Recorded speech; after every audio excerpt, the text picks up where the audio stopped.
చేప కొరికింది, దాంతో చెయ్యి తీసేయాల్సి వచ్చింది. అదేంటి, చేప కొరికితే చెయ్యి తీసేస్తారా అనుకుంటున్నారా? అవునండి, చేప కొరికిన కారణంగా చేతులు కోల్పోయే పరిస్థితులు ఉంటాయంటే నమ్ముతారా?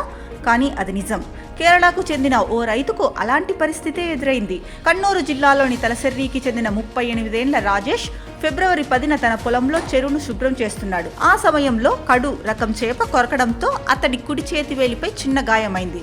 చికిత్స చేయించుకున్నా గాయం తగ్గకపోగా అరిచేతిపై బొబ్బలు వచ్చాయి.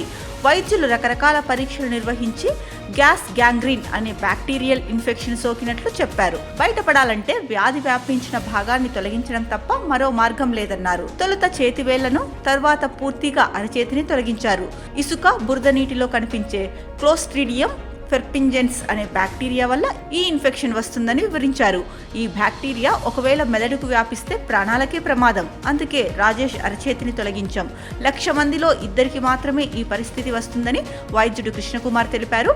కేరళలో ఈ వ్యాధి సోకిన 2 వ్యక్తుల్లో రాజేష్ ఒకరు.